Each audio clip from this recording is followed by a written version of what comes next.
Billiken fans who have nothing better to do, welcome back. It's Zach Miller and Peter Hale. It's a Midtown Madness Podcast. Before we get going, thank you so much for listening. And if you're watching on YouTube, don't forget to hit that like and subscribe button. It's season 4, much to the dismay of the heads of SIUC Athletics of the Midtown Madness Podcast. And we are brought to you by Two Men and a Garden. Pete, we're not selling anybody any subscription service, any athletic greens. We're not selling you anything like that. We're here for Two Men and a Garden salsa. It's local. It tastes amazing. They've got all the flavors to suit your individual salsa preferences. You can pick up their many products at any local grocery store or online at twomenindagarden.com. And while you're there, check out their partner stores. I know Pete loves to talk about them. I'm going to steal a little bit of that thunder this time.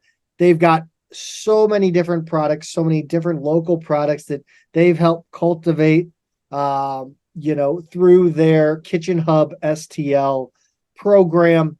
And you can find it all at twomenindagarden.com. Also, if you're that particular about your salsa tastes, that's where you want to go. Follow them on social media at Two Men Salsa on Instagram and Twitter. Peter. I'm trying to think of something better that I had to do. Like, I could watch Band of Brothers. I just got into that, and it's really freaking amazing. And I feel like that would be something better to do. But I don't know. What about you? Yeah, I mean, I've heard Band of Brothers is awesome. It's so funny you mentioned that. I was listening to a podcast today where they were just raving about how good it is and how everybody needs to go back and watch it. And that's the second completely unrelated to Band of Brothers or media in general podcast that I heard recommended in the last few months. So I guess I got to go back and watch the thing. I've never done it before. But yeah, that would be something, because I have so much time on my hands. That would be something that I would like to do. I mean, like, we're going to get into it, but I just don't know. I don't know how in the midst of, last season, just being a complete miss, this season losing by 40 less than a week ago, and I guess more than a week ago at this point. And you go after negative fans. And I want to point out that it is the negative fans he's going after. But like, he's clearly how do you reconcile that? That's just arrogance, in my opinion. Yeah, and look, I don't know if we want to get into it now or at the end of the. I think we need to Hofstra provide game. a little context. Yeah, we'll do context first, and I would love to chop it up with you on this topic. But Zach, I mean, part of the context around this is the first net rankings are released on Monday the 4th, and SLU's initial rating was, to me, a shocking 258. Like, yeah. I knew it wasn't going to be good. I think I even said last week it's going to be north of 200. 258 is just, it's a devastating number to see next to the name. Is it north or south when we're talking about rankings? I always go back and forth in my mind on this. It's the same thing with seeding in the tournament, right? Like higher seed, lower seed. I'm like, well, 16's a higher number than 1, but anyway, I think, yeah, okay, so it's a higher number, right? It's a higher figure. People have to hate how many times I just bring up semantics with you just to like poke the bear. They have to hate it, right? They were already typing angry emails, or whatever. Regardless, look, it was worst in the A10. Rhode Island was next at 192. By the end of the week, we're 219, right? So we're ahead of Fordham and Rhode Island. Actually, they went to 221 and 225. So that's some good news. The other good news, Zach, is the Billikens didn't just fold after the Carbondale game, right? Like, it's better be rock bottom. And so far, it kind of feels like it is. Win or lose after that, and we did both this week. I think we can both acknowledge that they didn't just give up. They didn't just quit. There was some discernible effort shown in both of these games. Starting with the one I want to get to first, and that's a 75-69 loss at Drake on Wednesday the 6th, Zach. Yeah, you wonder. You talk about like the folding. There are two ways you can go about it. You can fold or you can react invigorated, and you can reset and kind of push forward. And you wonder if that was, a message. Like, was that performance at SIU, whether, and I'm not saying it was a conscious decision to just lay down in that game as a team, but like, you wonder if something got to that team where they were like, you know what? Screw this. Like, this is ridiculous. And that's a turning point, kind of like in a way, maybe the Bortuzzo fight the year of the Stanley Cup, right? An inflection point of the two sides that are at odds kind of coming to a head, blowing up, and then the seed is planted and it regrows. I have no idea what I'm going on about, but like kind of an inflection point to which we can reset and move forward. Yeah, that's right. And the example I used, and maybe it was because it was at Carbondale, from my senior year, it was the point that rather than putting it behind us and growing and getting better, it was the beginning of the end. It was the beginning of just let's just get this season over with and move on. And that's what it felt like to me at the time. That's what my fear was. And so far, it does not seem to be that. It was a little nerve-wracking in the beginning of this Drake game because they get out to a quick lead. They hit their first 4 shots. 3 of those were 3-pointers. And they had 11 points after that. And then they went pretty cold. And not only did they go cold, they coughed it up like 9 times in the half. It was crazy. Like, it looked like a Billiken team that knew what the hell it was doing. Yeah, there was we were running kind of at times we were running a 1-3-1, and we would put Delger at the top, and he was causing all kinds of problems for that for DeVries, the younger one, the player, obviously. He was really getting to him, and it was a lot in transition too. Like they were like just really soft turnovers they were coughing up. Honestly, if you had told me somebody on Drake had some money on this game, I would have believed you, because they were coughing up really like disconcertingly soft turnovers, and a lot of which became layups at the other end. And so SLU goes into halftime with a 41-25 lead, which as we know, having watched this team for the past several years, is unfortunately not a safe lead. But nonetheless, I think we all went into halftime shocked at how this game was going so far. If it would be the ballsiest point shaving attempt in the history of point shaving, because you're literally saying we're gonna go down by a lot so that we can play hard the second half and win, but not cover. Right, as opposed to just making some clumsy plays in the last 90 seconds or whatever. That would be unreal. That would be ridiculous. Yeah, it was Henry Hill's probably rolling too early over in his grave.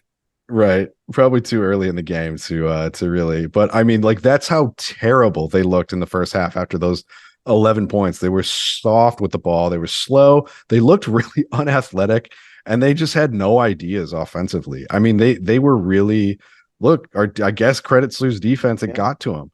And even in the second half, Zach, I thought this team looked beatable. Like, they didn't go off. They just kind of chipped away and ended up outscoring SLU 50-28 in that half. And it's crazy to say, like, wow, 50 and a half, they must have just gone crazy. Like, nope, not really. They were just really methodical. Really methodical. And unfortunately, SLU did not stick with what got them there, right? Like, they got into this pattern of they would try and penetrate in the lane, and they didn't really kick it in time, right? Like, how many times did you see Jimerson go into the lane and kind of cough it up? I think he wound up with 6 turnovers, and almost all of them were in the second half. And then on the defensive end, the energy sagged. They weren't that assertive. They weren't trying to force turnovers. They got out of that 1-3-1 that was kind of working at times in the first half, and they just parked themselves too deep. And little by little, Drake chipped away. They got a lot of stuff inside. They got to the free throw line a ton. I think that was actually the difference maker, right? Because they didn't exactly light it up. They just were good. Very frustrating to see that come apart after something that was looking so good for a while. It was a slow burn of that like it really was kind of in a lot of ways like SIUE. It just kind of like It snuck up on you. chipping away. Okay. And you're like with SIUE, you had the confidence of a roster full of dudes. Yeah. In this one, you've got, you've got Hargrove out of position. You got freshmen at the 5 and the 4. Like, I mean, yes, Jimerson, but you didn't have Medley or you didn't have Meadows. But this one, you kind of expected it after SIUE last year. You kind of, as it got it within about 10, you were like, and you saw the clock and you're like, yeah, I don't see us holding on to this one. There was a point early in the second half where I was like, okay, it's all right. I think, like, look, we're heading toward the media timeout. It's the second media. We still, and it was the first media that we were heading towards. And I was like, oh, I think I even tweeted like, oh no, like time is moving at half speed this half. And it really felt like that. It was horrible. And you're right, because you look at the clock and just go, oh, that's way too much time. That's way too much time. And we just didn't look like the same team and that we were in the first half. And so look, we've seen this one a million times now, right? Like SLU coughs up a double-digit lead in the second half, and they either lose the game or they win by just a little bit when they should have won by a lot. I'm just like, the weird thing, Zach, is, and I want to ask you this question because I did not feel as upset after this loss as I did so many other times before when we've given up big leads and lost the game. And I don't know if you feel the same way. Like I just kind of, and I'm not like sitting here making excuses going, hey, everything's fine. Don't worry about it. We're just still fighting. It's not that kind of thing.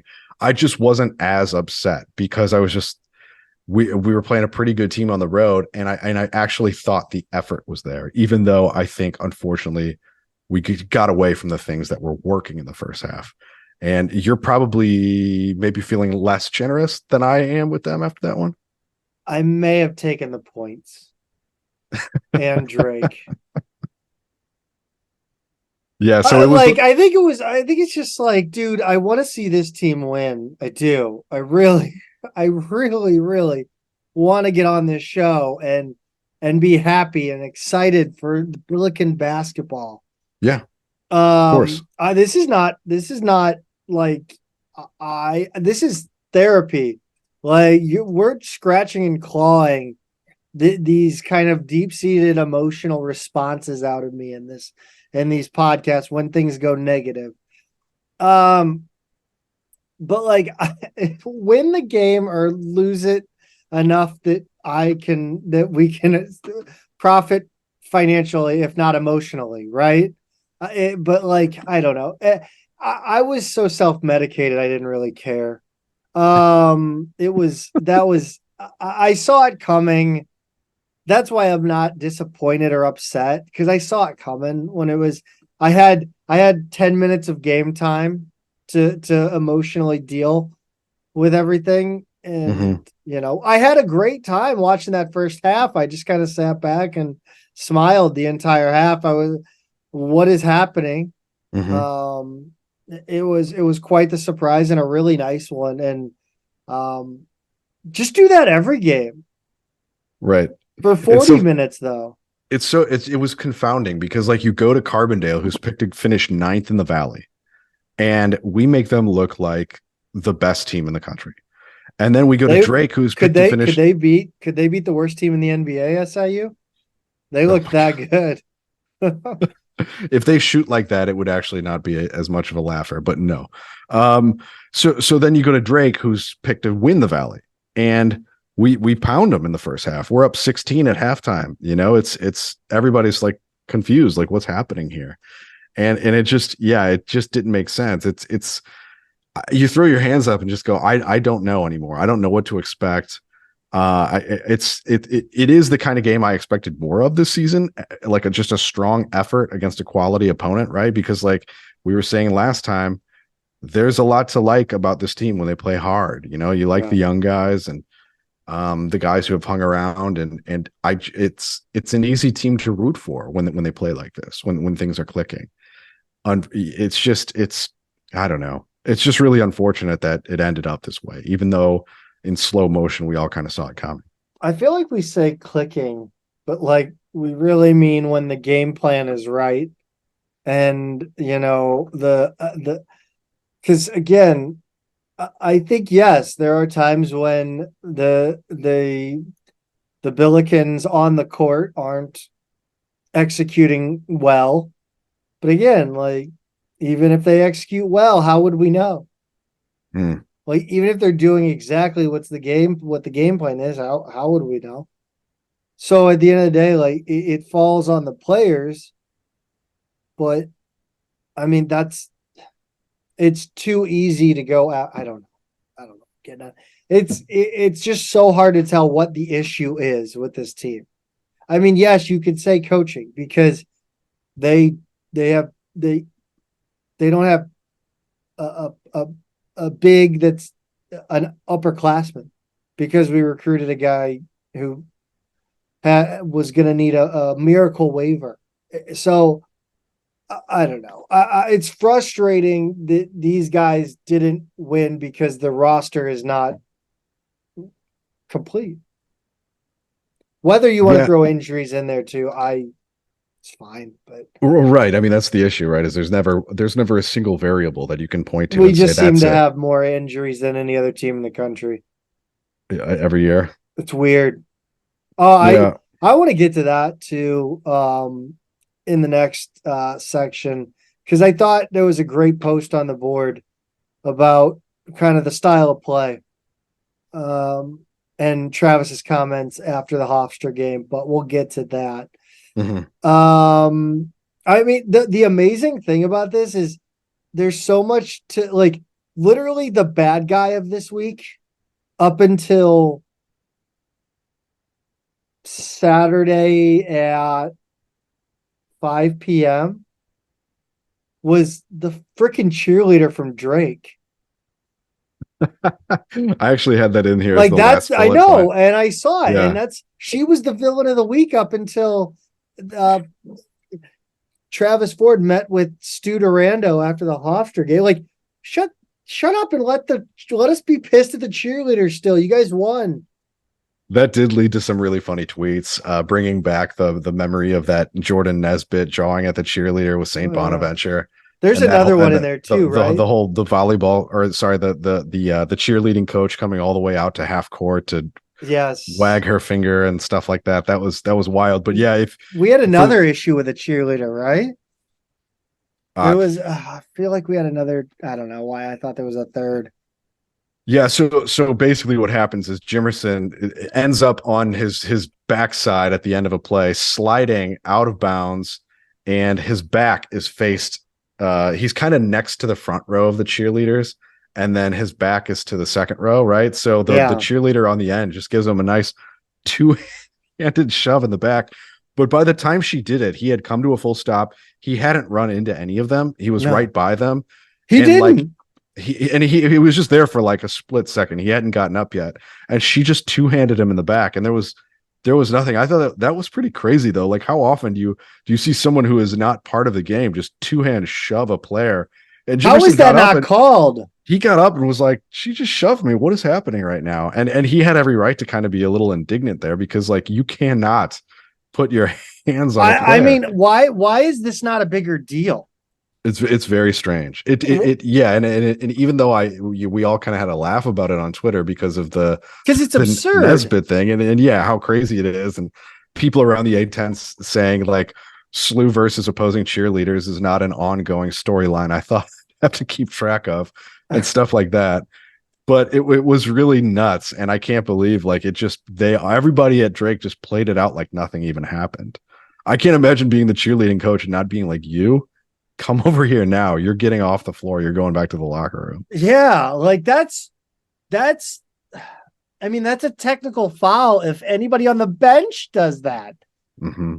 Like, not to mention a person who's not wearing a basketball jersey.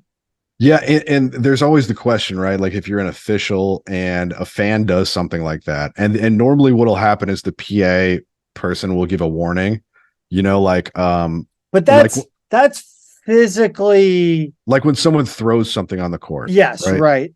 They'll like give a warning, like the refs can give a technical foul, don't Yes. do that, like kind of thing.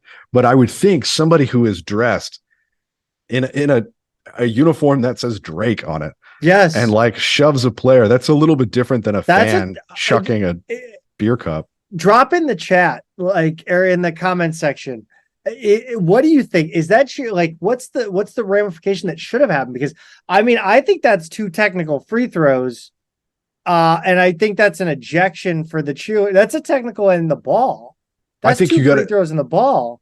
Yeah, Jimerson certainly thought so. I mean, he was protesting when he got up, right? Like he was clearly upset about something, and I didn't see it initially, and they didn't. I don't think they showed the replay They of that. did. Did they? I feel like because the announcers made a point of it and they were laughing about it.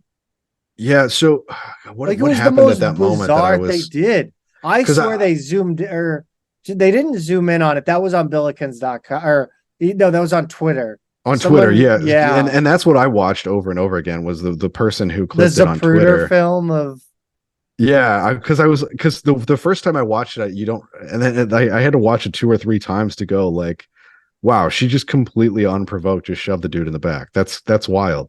like, was she trying to I hit haven't on seen him? that. Like, was she There, a fifth grader trying there to have like been a flirt with the million boy? instances, right, of players chasing loose balls or like just running out of bounds and kind of running into You've people, been, and they all do their best to kind of like not land on people, or like at the end, like fans or people in the media row or the cheerleaders or whatever, they yeah. all kind of react a different way. But like he came to a standstill. He It, wasn't running into her, and she just decided to go ahead and shove him. I even want to say, like, the other cheerleaders around her were like, what are you doing? Like they kind of reacted in a way they like, why kind did you of just do they that? laughed. I thought, Like like, they I just, they giggled, but it was like in a way like, you shouldn't have done that. It yeah. was it was funny. It was I mean, really strange. imagine we get two shots in the ball here in a 75-69 win, in which it was and that was not like, it was free throws at the end. Mm-hmm. Uh It could have been I, decisive. are you shitting me right now? Yeah. Yeah. I mean, Am I? that was Are really we? something. Are we nuts for thinking this is more than it is? Like, I was on Twitter saying that, and I was like, there were people that didn't take it seriously. And I was actually, while I was surprised that people didn't take it seriously, I was kind of surprised that, like, it wasn't like people were like not just being like, "Oh, you're out of pocket here." Like, are you crazy? It was nothing. Like, I thought I was gonna get that, but I just kind of got blown off. Yeah. I know. I think people just thought it was funny, and it was just like, I That's, I again, it's think one there's of more those. to that. Yeah, it's one of those things where you talk about like rules and why is that dumb rule in there? Well, you have to have a rule for everybody. It has to be a blanket rule. Mm-hmm. And that's what we're talking about here. Like, you can't, what, oh, the cheerleader, it's just a cheerleader shoving it. Well, okay. Okay. What if the kid sweeping up the floor shoved him? Yeah. Gives him a little poke with the broom. Yeah. It's the same shit. Yeah. It was nuts. It was nuts. But I mean, look, speaking of Jimerson, he has 23 points in this game. I think he had 16 in the first half. He went 6 of 17 from the field. He was nice from three, 4 of 8, 7 or 9 from the line. But he just got in that unfortunate pattern during the second half where he ends up with 6 turnovers. That was, And I felt like they happened all in a row. it was just the same thing over and over, right? Like there were at least 3 or 4 in a short span where it was like, if you're going to go into the lane, have a plan, because clearly they're not calling whatever little contact sent him to the floor a couple times. Dalger had 14 and 4. He was 4 of 11 shooting, 6 of 7 from the line. But man, this was one of those games where like those 7 misses, you feel like all of them were just bad. Like Ugly. his shot Yeah. selection was really ugly in this game. Yeah, ugly is a the right word for it. We did see a lot more Bruce in this game, Zach, which I got to imagine. Yeah. You have to like that. He's got 9 and 6 and 26 really solid minutes. He did get into foul trouble and went to the bench with 4 fouls with about 8 minutes to play. I kind of thought that was a big deal too. That's kind of like an underrated deal of what happened here. He wound up coming back in late, but he did miss a good chunk there with under 8. And we were really good with him in this game. I just, again, it goes back to what I said last time. Like, you let him play it through it. Like, who cares if he fouls him? Like, you took him out for 8 to he comes back late. By that point, Drake is already back in the game. Mm-hmm. Like you said, at 8 minutes to play, we were playing fine. Play it out. Maybe we extend the lead more, and we eat up time with. Maybe they have less opportunity going to the rim. I think you could really argue this one both ways because he's got 4 fouls. He's been a really crucial piece for you in this game. He's got 4 fouls. It's right around 8 minutes. And you go, well, they've charged their way back into this game the whole second half so far, the whole first 12 minutes, right? We're about neck and neck from this point on. And are they just going to take it at him and try and pick on him for that 5th foul? Maybe I take him out for a little bit, shuffle things up, and then I have him for the last few minutes. Yeah. I tend to agree with you. I may have just played it out because like you're on the road. You're like, yeah, you again, like I talk about going for the knockout and doing, rope-a-doping at home is one thing with the lead. When you have the lead like that on the road, you don't winning is hard on the road. Yeah. I think you just roll the dice and you go for it. I don't think, last game of the year, Brent can't hold anything back now. I think you let him play, and if he fouls out, go to Steph.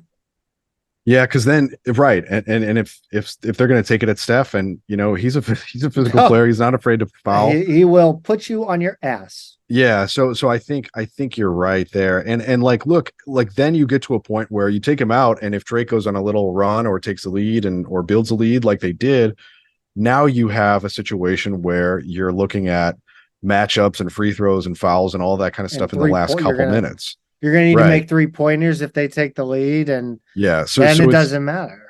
Right. So it's a different question at that point. So I definitely could see the argument both ways. It's just unfortunate that it went that way. I thought Medley had a really nice game, 8, 3, and 3. He tends to be a player who I think outperforms what he does on paper. And then you've got Thames, who had 7 points on 3 of 3 shooting in 15 minutes. He did go to the bench looking like he rolled his ankle in the first half. And then he returned, and then we saw again in Hofstra. He that ankle's definitely sore. So I'm glad we do have a full week before the next game. Hargrove fouled out with 9 rebounds and 4 points. I think the foul problem here was a combination of having to guard a 6'10", 275-pound center for some of the game, along with the fact that he was also nursing an injury coming into the game. I think it's a little dual issue there for him. And then SLU actually out-rebounded Drake by 3, Zach. What happens when you play a 7-footer? Yeah. It was his best rebounding game, right? Because he's not a great he's not a natural. But he also hasn't gotten for all of his size. Yeah, he hasn't gotten many minutes. Sure, but yeah, he's definitely right. It's developing that part of his game for sure. I don't know. Even though this game it moved Drake to 8-1 on the season. I don't think people have been really thrilled with the way they've played so far. Like I said, they were picked to win the Valley, but they haven't really beaten anyone great, and they haven't run away with games either. So I don't know. Drake looks a little shaky to me, and I know we've got a small sample size, and just based on what we saw of the 3 Valley teams we play, we probably think Illinois State finishes last, Drake finishes in the middle, and Carbondale finishes first. But we know it's not going to happen like that. It's just what you get on those given days. But anyway, wasn't super impressed with them at all. I liked our game plan against them, especially in the first half. And even in the second half, they were beatable. So it's unfortunate that this one got away. Yeah, that was a 75-69. Nice Loss at, you can tell I'm tired because I missed that the first time. Loss at Drake. Wednesday the 26th. A valiant effort. Just Drake came back. They won it at home. Shout out, by the way, to former SLU track athlete who ran the steeplechase. Scott Vicker was in attendance for this game. I will note that he was wearing Drake gear due to him being a Drake fan and the Billikens not being so good this year. Excuse me. He sent me a message mid-game. He goes, "I can't believe what I'm watching right now." Like at halftime. It's like, I have no idea what's happening right now. Yeah, he's like, I'm out here front running, with Drake gear on. Yeah, and it's blowing up in my face. Him and the two other guys he was with were just beside themselves at this was how the game was going. I have to imagine so. If you're a Drake fan, it was. I gotta say that the crowd, and I think we commented on this a couple times during the game, was just they were very quiet until at points of the game. Half. And then when you did hear them, especially in the first half, they were just whining, over calls or whatever. Yes, they got into it in the second half. It really took a while to drag them into it, but they sounded very alarmed. Like if you come into a season thinking you're gonna be a tournament team for sure, and then a lousy SLU team has you down 16 at home, that's not a good halftime feeling right there. No, it's not. I have to admit, I'd probably be doing the same. 71-68 win versus Hofstra on Saturday the 9th. And initially, the biggest news from this game, or the biggest point of interest from this game, Rammer says on the radio, and I was listening, I was at work, I was working. I didn't have anything better to do than to work. He said on the radio broadcast, that I almost call him Ted and Magasa because that's but Abu Magasa is not going to be eligible this season. And he said it we're wishing a happy birthday to Abu Magasa, who unfortunately is not going to be eligible this season. And I was like, come again? Mm-hmm. So my question is when Stu is asking Travis and Chris May, like they're just letting Stu ask questions and they're basically giving him the answer to his question and not offering this. And then it wasn't asked about after the game, correct? Not to my knowledge. I didn't see anything. I do know that people asked Stu to follow up on it. I don't know if he did and they just didn't get to. I have no idea. Like, it's clear they only wanted to talk about the positives after this game, but that seems like, to me, why not, again, for the millionth time, why not just, if that's the ruling, just say that, like you don't have to. People aren't going to necessarily be mad at you if you're forthcoming with information. You can make the NCAA the boogeyman, right? Like, to me, this is just yet another example of like a not good reason to hold back a big piece of information from your fan base. It doesn't make sense to me. And so I guess there's always the off chance that Rammer misspoke or something like that, but so far I have no reason not to believe him. I didn't see him backing up on it or anything like that. He seems to know. I mean, look, I can't imagine he would just blurt out like he's out for the season, right? Instead of saying like he hasn't been ruled eligible yet or something like that. It's just it's wild. I don't understand what is the like you said, mate, the NCAA can be the boogeyman. Like, where are they expecting the negativity to come from? I mean, obviously there will be people who are like, yo, you needed big men and brought in a guy who can't play this season. Mm-hmm. I mean, again, are we getting back to a compliance oversight?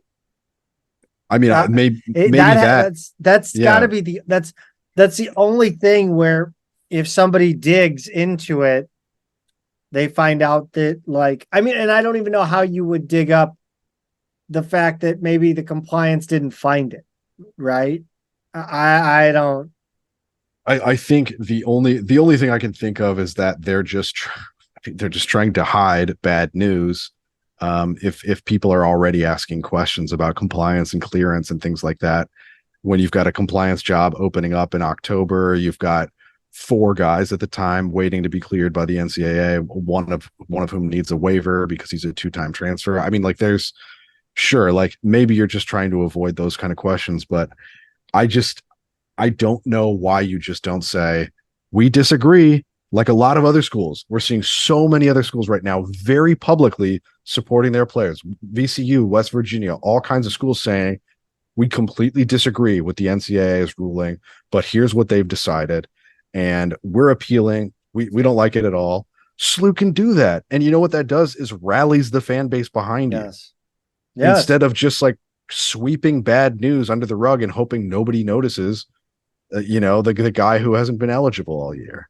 I mean, is the NCAA in any way going to come back and be like, nah, lying sons of bitches, you didn't submit that on time? Never. Are they? Never. No. Right. Yeah. Make yourselves the good guys. Make them the bad guys. So unless there's some way to know that this was not, I mean, because certainly no Billiken fans have brought up the idea that Magassa played pro ball. Like every international player technically is playing for a pro organization. Mm-hmm.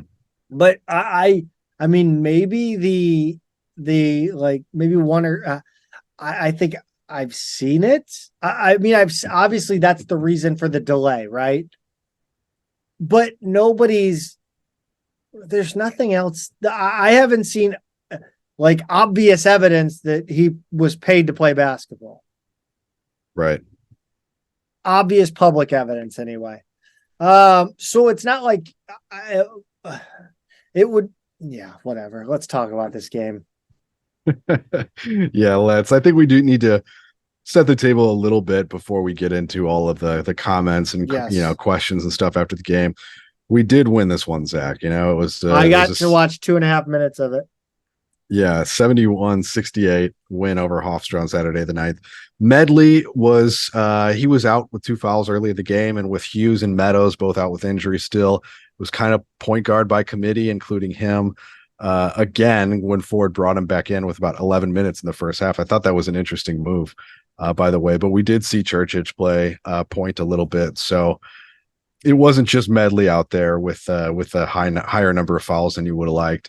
One of the things that was really interesting in this game, Hofstra is one of the better shooting teams in the country, and they go 3 for 15 from 3 in the first half, despite what I thought was SLU giving them a lot of room to shoot, as we kind of always do. The rest of the defensive effort I really thought was solid, but they had a lot of open looks that just didn't go in. Yeah, that I got a sense of from Rammer's call. Was that they were open for a lot of their shots. And to be honest, Rammer sounded surprised every time they missed it. And I was surprised every time they missed it. Well, he and I both read the scout on this team, right? I mean, they shoot 40% from 3. They don't miss a lot of those. If they shoot, their normal rate, they hit 6 out of 15 of those. And this is a much different game at halftime than it ended up being, right? So instead they hit 3 of them. SLU's down 2 at half instead of being down 11. And then SLU actually took the lead first in the second half with a quick Jimerson 3. And then Hofstra went on a little run, but it was pretty close the rest of the game. After that, it was a really chaotic finish, though, Zach. Hargrove gets an offensive rebound and dunks with 47 seconds left to give SLU a 1-point lead. There's a great dunk, by the way. Yeah, it really was. It really was. Thomas then missed back-to-back shots. Hofstra gets offensive rebounds on both of them, and Hargrove stole it with 17 seconds to go. Great defensive play right there. It was unbelievable defense. Yeah, just so smart. Hofstra got a little complacent out close to half court, and Hargrove made him pay for it. It was a clean steal too. So then SLU plays keep away, gets it to Jimerson, who's fouled with about 10 seconds left, made the first, missed the second, And then Carlos, their point guard, who if you kind of squinted a little bit when you're watching, kind of looked like Collins out there. He was about the same size, had a similar hairstyle as Yuri did. But regardless, he goes and drives at the other end. He's out of control. Good no call with Medley guarding him with his hands up. I think that was the right thing by the officials to let that go. Hargrove ends up with the ball and gets fouled again.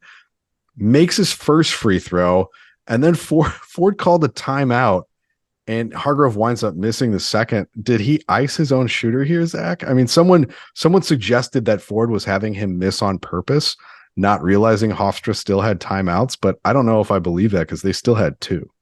Yeah, I don't. Again, I'm watching on my phone, so hard to really tell there. Dude, that about 2 minute of game segment for Terrence Hargrove might have been his best as a Billiken, other than the home opener. Yeah, I mean, a lot of people said like he won this game for us. He made big play after big play after big play in the last couple minutes, and I don't disagree. I mean, like there was a big three in this game, right? We'll get to that. But he when it was crunch time, when it really mattered, he just made so many big plays. He's not exactly the best on ball defender either. No, he's not always. He's not the best defender, period. I mean, he can chase down, he can use his athleticism, but that was not using his athleticism. That was him making a read and just basically jumping a passing lane, and the pass hit him in the chest or the midsection. It was incredible. Right. Yeah, for sure. Hofstra calls an immediate timeout after getting that rebound. 1 point something seconds left, 1.7 or whatever. They inbound it, got it past half court, and then called another timeout with 0.9 seconds. Nuts. Yeah, so they were really trying to get themselves the best possible look, but then that last inbounds play from the side, they couldn't get anything clean. The ball gets tipped, clock wears out. Zach, I really was not impressed with their offense at all. Despite everything Hofstra does looking so good on paper coming into the game, right? They average over 82 points a game. They shoot 40% from three, 80% from the free throw line. And yet in this game, they just kind of settle into hero ball down the stretch. They didn't move the ball around that well, which is something they do. They generate a lot of assists, in their offensive sets. And then they tried to bait SLU into fouls, or at least the refs to calling those fouls. And it just wasn't working. Like as good a player as Thomas is, his shot selection was really poor. And their other guys, Carlos, Washington, Dubar, didn't really step up and get it done either. I just wasn't impressed with how they played. I thought they very well could have won this game if they just kind of played like they normally do. But I guess part of that is credit to SLU's defense for really, for the second game in a row, at least 3 out of the last 4 halves, SLU's defensive plan and its execution and effort have been there, I think. And that was a big difference. I tweeted that Hofstra would not go 3 from 15 in the second half, and that was true. They went 4 of 10, but they probably needed to shoot more, and they probably needed to shoot better shots. It's just not really a reflection of what they're capable of, even though 4 of 10 is about their average. Meanwhile, Zach, SLU got pretty close to shooting 33s. And what happens when we shoot a lot of threes? Yeah. What percentage is that? 13 for 29. 35. Yeah. It's a little better than that, right? Because 13 of 30 would be like, oh man, you're making me do math. It would be close like to 39%. Yeah. You know what? Do it more. Fire them up. Shoot Fire more. that pigskin. Exactly. Wait, so 13, whatever. Well, they're about 40%. That's over 40%. Now that I'm thinking, they're good. Over 40%. Which is where you want to be, right? If you're above 40%, that's a really good performance for a game. Jimerson, nice one, nice game. Yeah. So Jimerson, Dalger, and Hargrove all have great games here. Jimerson, 21 points on 6 of 16 shooting, 5 of 11 for 3. That's his second really good game from the perimeter in a row. 2 of 3. We already talked about his missed free throw. Dalger, 20 points on 7 of 15 shooting, much better than he was the game before. 3 of 8 from 3, probably more threes than you want him to take, but if he goes 3 of 8, that's not bad. 3 of 5 from the line, 5 rebounds, 5 assists, and the last number, Zach, those 5 assists were really key because a few of those were him on the perimeter, not taking the three, but making the extra pass. Hofstra was daring him to shoot all day. They were daring him. They were giving him so much room at the 3-point line. And you could really see him start early in the game. I think he was a little taken aback by how much they were giving him. And he took a couple shots, but then a couple times he hesitated and kind of waited for the guy to come out on him and was like, really, you're not even giving me this respect. But I think him going 3 of 8 is probably better than we would have expected for giving him eight looks.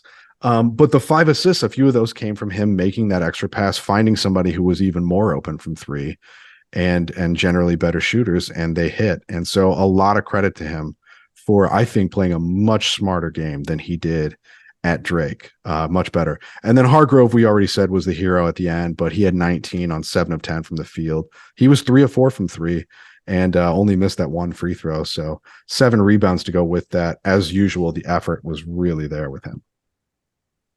Hey, that's 75% from 3. I mean, see, I know that.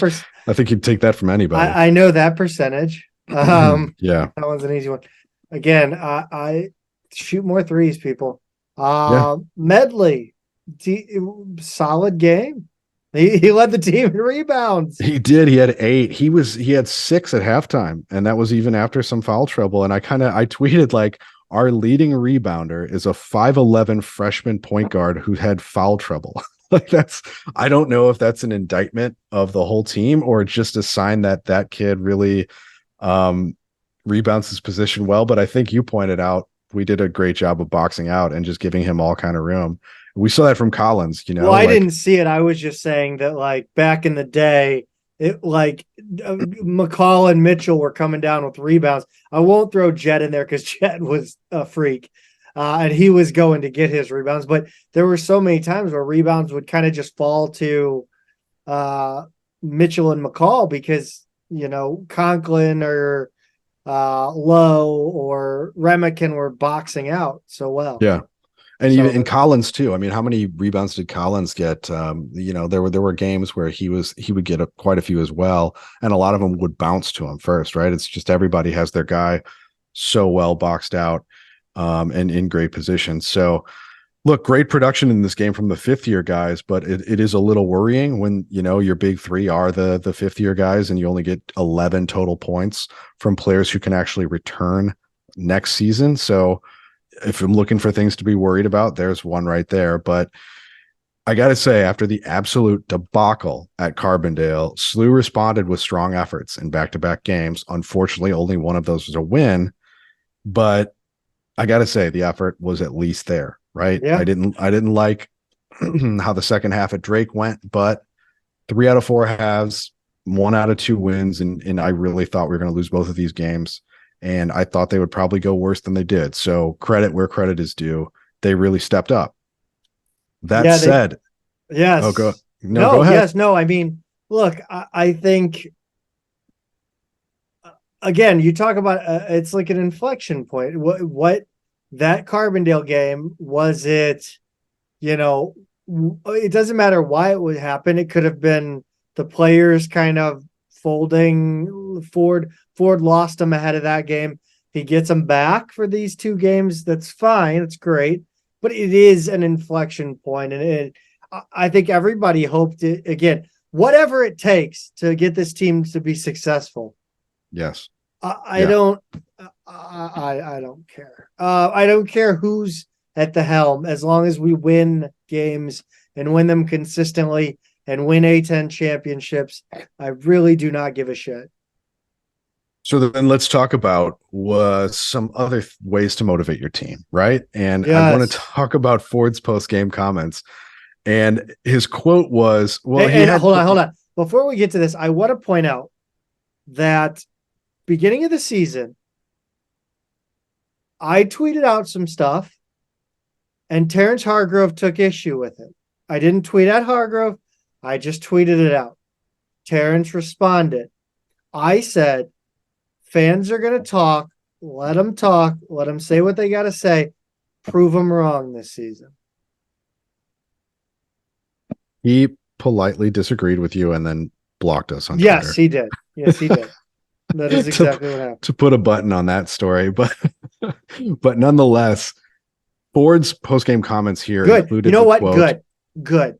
Yeah. Good. I'm Yeah, glad he sure. blocked us. Like I said, and we're gonna get into it, but It's a shame though, because I would like to compliment him after some of the stuff he's yes, done. I would. But But anyway. okay, but specifically to this show, we did really great numbers. I've said that this last show. I would love that we got great numbers because we're ranked in the top 25.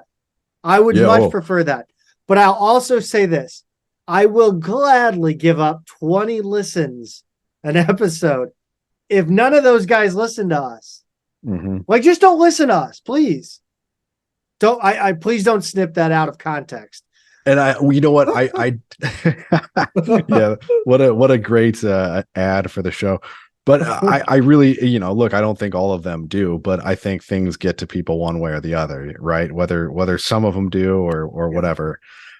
His post-game comments in this game, though, Zach, included a quote. These guys hear the negativity, but within our confines, we understand why certain things are happening. I told them, don't buy into the negativity. It's people who don't have anything better to do. And I looked at that quote and I thought, I don't really have a problem with this until his last line, which I found extraneous, completely unnecessary because number one, you and I both take that a little bit personally, right? Yes, because and I want to point out this. I don't think this is any sort of like self-aggrandizing that this is a direct shot. No, it was a general this comment. is a direct shot across the bow at the most front and center people among Billiken called pundits, right? Because I have no other word, like hardcore fans who use hardcore a platform. Billiken social media. Don't use the I word. Don't use the I word.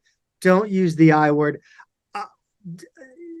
People go on. Just it's a shot at people like West Pine Bills. The people that are more individually on the platform, that are kind of infamous for social media. Also, as we've pointed out the last couple of weeks, the dozens and dozens of people responding to every social media post of theirs with negativity, God. Which is not us, by the way. We're not the ones, you and I, posting on their Instagram. I am not. I am a recovering reply guy. So my point on this quote was, I'm fine with it. If he wants to tell his players in his locker room, there's negativity out there, tune it out. We got to be productive. Like whatever you say in there is fine. You don't then need to go to the beat writer for your team and then turn it back on the fans and be like, they have nothing better to do. Look around the arena right now. Those seats are not full. You don't want to be. Those people had better things to do. You don't want to be insulting the people who are still coming and who aren't 100% happy with how things are going. There are a lot of different segments of any given fan base in terms of their level of interest, their level of commitment, and what they're putting into their fandom, and also the level of how they feel about the program at any given time. So there's a lot of different combinations of those. You get a lot of different pockets of the fan base, and I just don't see a need to insult any of them. So that's kind of my feeling on his quote. If he wants to use it in the locker room, fine. Just don't make it personal with the fans. Absolutely. I think we're in agreement on this one. I did take issue with the kind of assuming that nobody outside their locker room can understand what's going on with this team.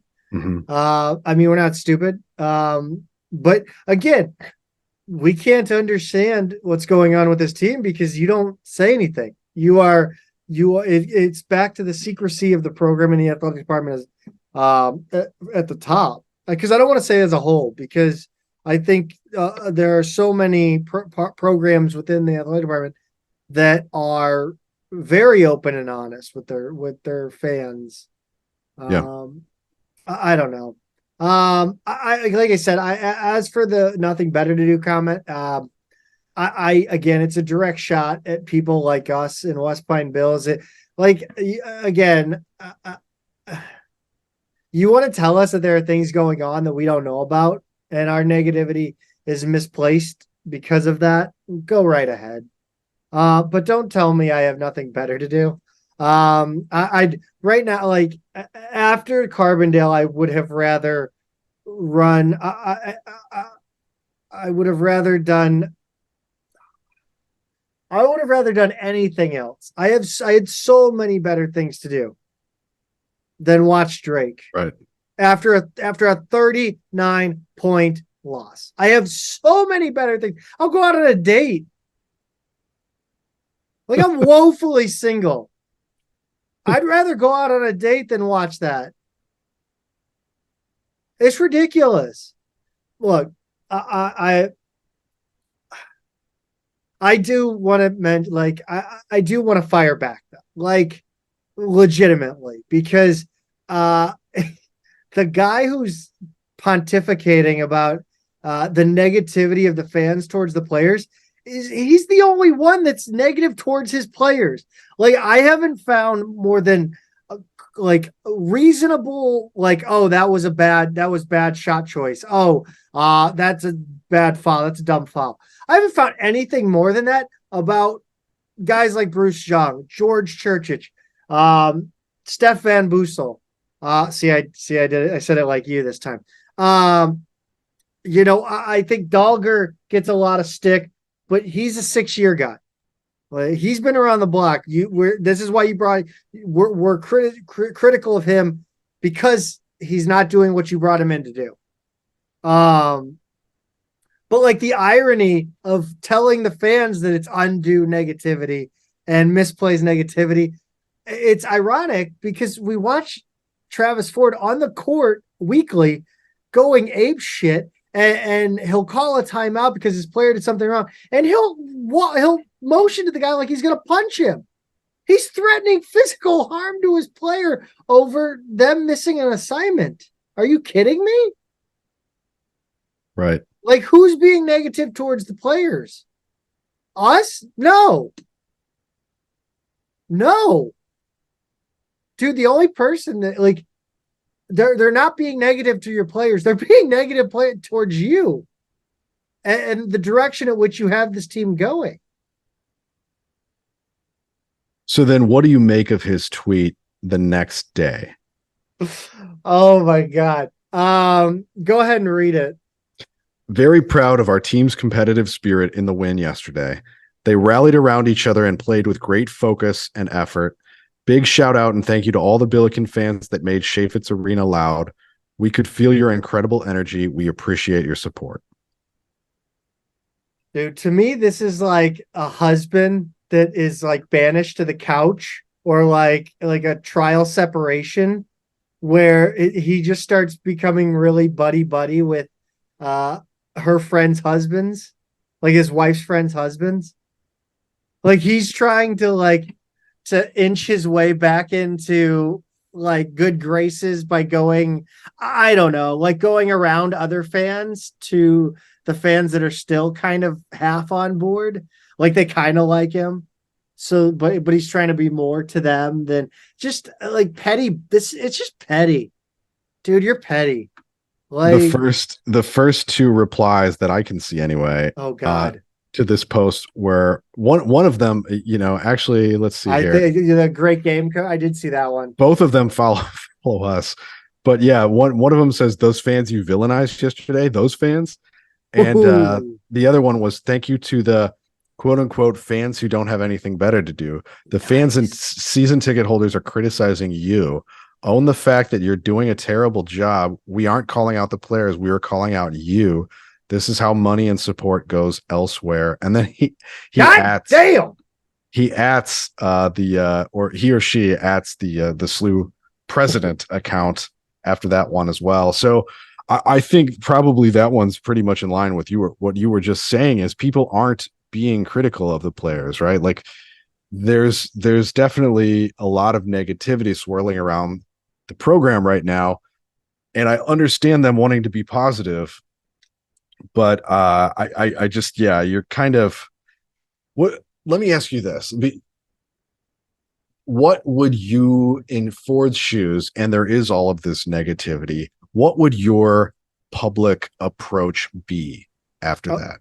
After which, Say after the Hofstra game, right? Like so he makes the one comment where he's talking about negativity and not letting it get to his players, and then takes a little shot at fans. And then the next day he tweets out the tweet we just yeah. I So just where read. am I interjecting myself in for? How if you were in his shoes and everything was the same, now it's Hofstra post game. Okay. What are your comments then, and what's your approach after that? So I think it's, I think it's tough for the guys, there's a lot of negativity out there. Much of it rightfully placed on myself. I haven't been, we didn't do a great job. Kind of, after last year, it was tough putting this roster together. And we're asking some guys to play out of position. We're putting them in tough spots. The players don't deserve the negativity. What's going on is our responsibility, and we as a coaching staff are working to put our guys in better positions going forward, to win basketball games. Yeah, I think that's all right. I think people would respond. By the way, a lot. I just want to point out that I improvised that into no. Pete did not put tell you me on the this spot. Pete did not tell me this was coming. That's right, because I was struggling to articulate a point, and then I flipped it on you instead. And anyway, I think you acquitted yourself well, and I like that you take the pressure off the players and put it on yourself, right? And I think honestly that is kind of the responsibility of that position. And I know these are high pressure jobs. He worked at Oklahoma State with Gundy. I'm a man. Right. I'm 40. Like you saw that dude close up. Sorry, right. Go on. Yeah, that was while he was at Oklahoma State. It has to have been. That whole rant. Has to have been. That happened then. So yeah, so I think that's right. I think everything you said is right, to just kind of be like, look, we know this season hasn't gone like you all have hoped, and we are aware of the negativity around the program, but today is step one in turning that around. And thanks for all of those who are still supporting us, and like you said, like kind of taking accountability for having players in difficult positions, playing out of position, playing through injuries, and just being like, we're working on this. Trust me. Like we're working as hard as we can, but just like taking on some like self-awareness and responsibility, I think goes a long way. Yeah. And that I think that's kind of what's been missing. So I tend to agree with you there. By the way, I am shocked. I did not realize that Mike Gundy has been at Oklahoma State since 2005. He's still there. I thought he'd be long gone.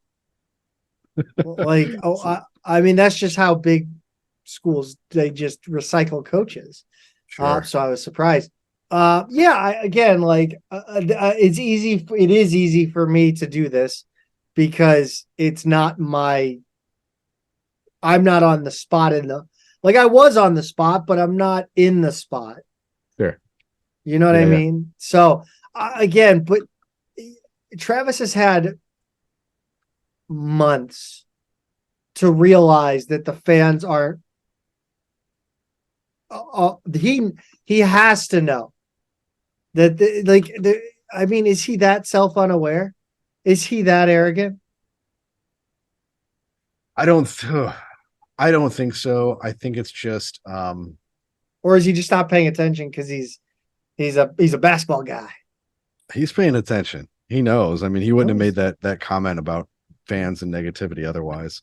I don't know. I don't know why, Zach. I don't know if it's a self-preservation thing or what. I really don't know. I would just like to see him take a different approach with his comments. And I think a lot of fans would appreciate it too, because as much as you want to be positive after this win, let's zoom out, and we're still a 200 plus net ranked team going crazy over a narrow win over Hofstra at home. And like, if you had told me at any point in my fandom of St. Louis University, if there was a year where in the rankings of record, SLU was in the 200s and trying to pump up a home bye win over Nope, Hofstra. it's actually a Is it a home on home? Yeah. Oh, I'm all right with that. I think Hofstra's a good program. I'm fine with that. Okay, but nonetheless, and no disrespect to Hofstra and what they've done with their program, it's just not like a marquee name, right? Like if we just beat Gonzaga or Hofstra's like Villanova or whatever. Hofstra's a name like the Ivy Leagues are a name. Like it sounds good to your fans because like they watched Hofstra upset a team 25 years ago. Yeah. And maybe they even remember Speedy Claxton. Maybe they even remember the guy who's now their head coach. And the good teams that he was on back there. And he's had some very Kevin Lish for head coach. Yeah. So I just that's kind of what I want to remind myself of, right? Is like I'm fine with the positivity and the excitement and everything, but like let's sort of like reset and zoom out and think about where we are and realize that there's still a really long way to go before we get too excited. But Zach, speaking of like trying to build positivity and hype around this, none other than NBA star Jason Tatum was in the house. And I think you and I kind of reacted a little bit differently to how SLU, especially on their social media, handled this. Yeah, I mean, I don't love it. I was kind of egged on by somebody else, which tends to happen quite a bit, where like somebody will like, you know, that John Mulaney bit where he talks about the airline and like he has his wife to just tell him his wife's sole purpose is just to tell him when there's an injustice. Like that's everybody who texts me. Right. So somebody texted me like, you know, I can't believe they're gushing over Tatum when they just won a game and they could be displaying their players. I thought having Tatum at the game was nice. Thought it was weird that when you tweeted out that Tate went over and talked to him in the middle of a huddle, like that's like Tate, like what are you doing? Don't leave the huddle. Talk to him after the game. See him at like Lorenzini's or I don't know, Napoli or what's the steakhouse they go to all the time. I don't know. I texted my buddies. They were like, you at halftime, one of them texted me, you think he's going to be around for the conclusion of this? And I said, I think in about 15 minutes, he's going to be at Emo's at 40 in Hampton, which is actually the last place that I ran into Jason Tatum in person in St. Louis. Saw him in person in St. Louis a couple of years ago. Was at that Emo's on Hampton. But anyway, he did stick around for the rest of the game. Went in the locker room afterwards, gave a little pep talk to the players. And I didn't listen to it. Was it good?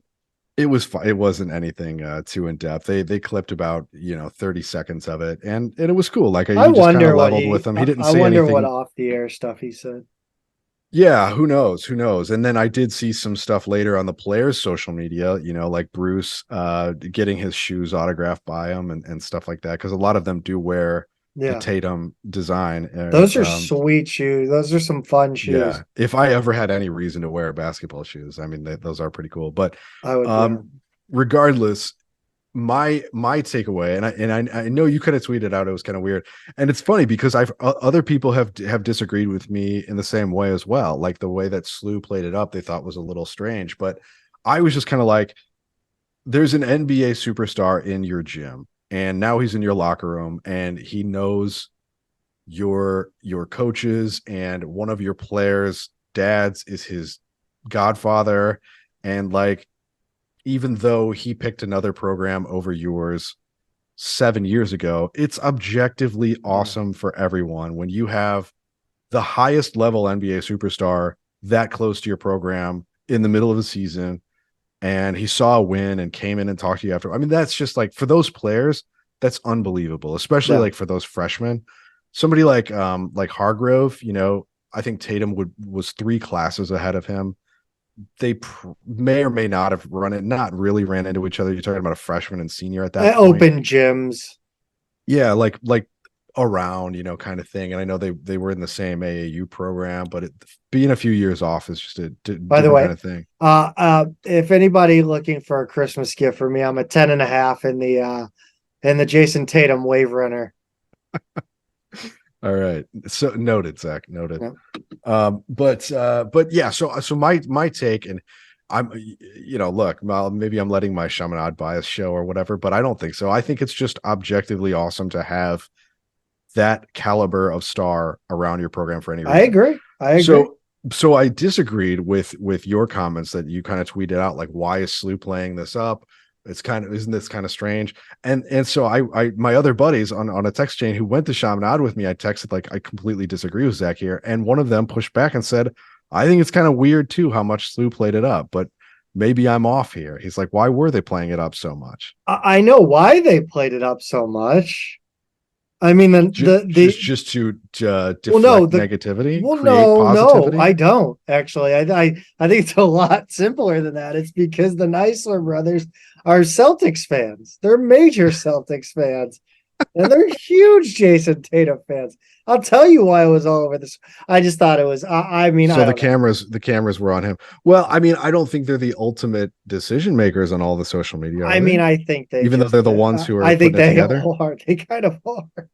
Okay. No, I think Jordan's the one who's I mean, both of them love Jason Tatum, but like, that's why it was played up as much. And but I mean, I don't care. Like, I would have celebrated the win before going further into the Tatum thing. You know what I mean? Like, I would have put been out your next day stuff. Yeah. But I guess maybe you're trying to farm the engagement from Tatum quickly. Well, and that's what I got to say too. The point I was just going to make is that the likes, the responses, all that kind of stuff on that were way higher than on any other stuff all season long. Totally. Like posts that have been sitting there for months, like, or like not even as nearly as many likes as this had within minutes. I mean, this was up to like, 12 minutes afterwards. It had if you've got the hardcores mad at you, you might as well reach out to the casuals. Sure, and they were eating it up, man. They were eating it up because like watching the likes on social media was just like watching a counter, spinning. No, I mean, it was unbelievable. But my question is, could you get the same engagement an hour and a half later? I don't know. It's fine. Like, it's not worth arguing about for sure. Like, it's not even like it's worth a discussion, but it's not something it's not a hill I'm interested in dying on. No, it's not a band of brothers. I think I was very surprised when I saw the tweet go out. That was kind of negative about it, right? And because I had already been like into it. I was already like one of the casuals who was into it. But it's fine. Yeah. No, again, like I thought it was weird, and then I was kind of goaded into being a little more angry about it, and so I was. Hargrove did say gave a little extra I'm sorry, like a little extra motivation. I'm sorry.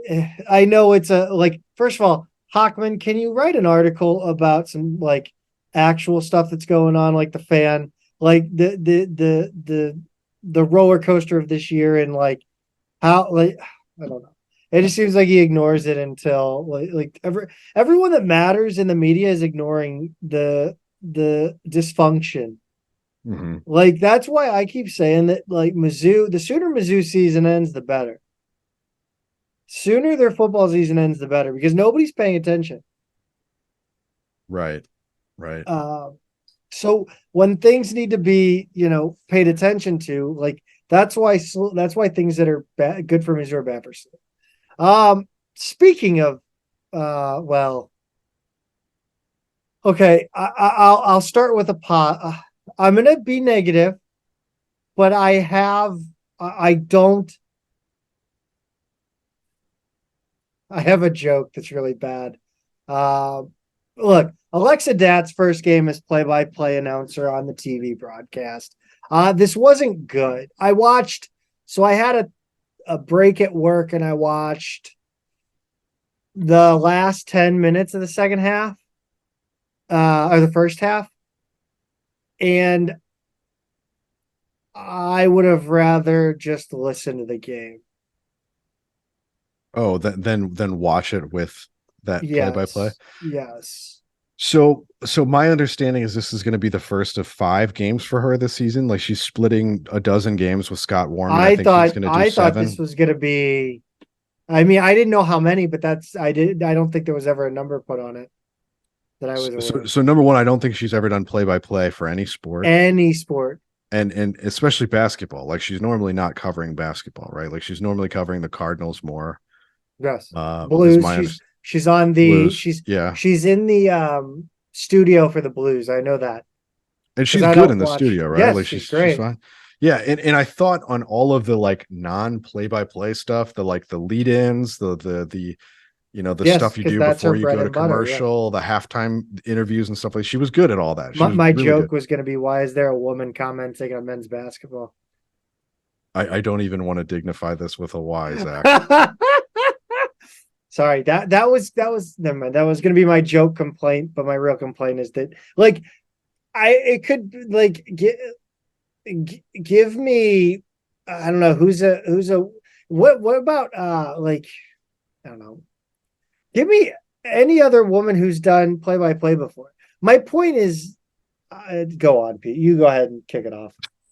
I hope all of any angry comments go to Zach. Yeah, no, Because I'm kidding, guys. I'm just kidding. That was a it was funny to see the old guys on Billikens.com, some of them saying like, I think she's doing a fine job, and one of them even said, I normally don't like when a woman does play, but I think she's doing a fine job that's or because something she wasn't talking.